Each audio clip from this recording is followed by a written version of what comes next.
इनके याजकों को मैं उद्धार का वस्त्र पहनाऊंगा और इनके भक्त लोग ऊंचे स्वर से जय जयकार करेंगे। बृहस्पतिवार 10 दिसंबर 2020। आज के मनन के लिए मैंने आप ही के लिए चुना है लूका अध्याय 1 और उसका 38वां वाक्य। मरियम ने कहा, देख मैं प्रभु की दासी हूँ, मुझे तेरे वचन के अनुसार हो। तब स्वर्गदूत उसके पास से चला गया। आपका दिन आशीषित हो। जब स्वर्गदूत ने घोषणा की, मरियम ने विश्वास के द्वारा वचन को स्वीकारा। आइए इस वाक्य पर मनन करते हैं। आज की सुबह का विषय है विश्वास से शब्द को स्वीकारा।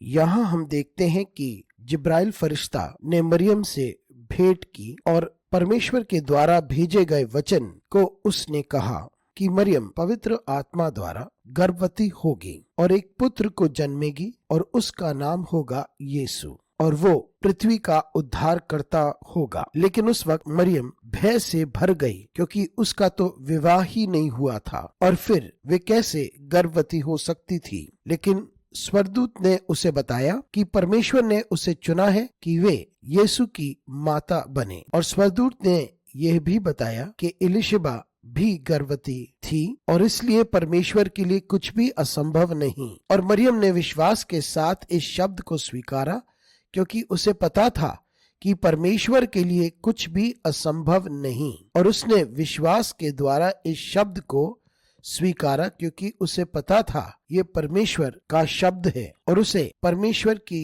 इच्छा अनुसार अपने आप को समर्पित करना होगा। और विश्वास के द्वारा मरियम ने इस बड़े उत्तरदायित्व को स्वीकारा और विश्वास के द्वारा मरियम ने एक बड़ी चुनौती को स्वीकार लिया। उसने ये नहीं देखा कि दुनिया क्या समझेगी, लेकिन उसने परमेश्वर के वचन पर भरोसा किया क्योंकि उसे पता था कि यदि परमेश्वर ने उसे ऐसी परिस्थिति में डाला है तो वही उसकी अगुवाई करेगा और आगे ले जाएगा। मित्रों, बहुत बार हमें भी कार्य दिए जाते हैं और हमें सेवा के लिए बुलाया जाता है। हमें बुलाया जाता है कि हम शब्द को बांटें और हमें बुलाया जाता है कि हम उस कार्य को करें जो परमेश्वर चाहता है कि हम करें। लेकिन बहुत बार हम अपने कार्य से दूर हो गए हैं। लेकिन मरियम ने ये नहीं देखा कि उसके रिश्तेदारों के मध्य में क्या बातचीत होगी, लेकिन उसने आगे बढ़ करके परमेश्वर के वचन को स्वीकार लिया और उसने इसे परमेश्वर की महिमा के लिए किया। इसी प्रकार से हम भी अपने आप को परमेश्वर के प्रति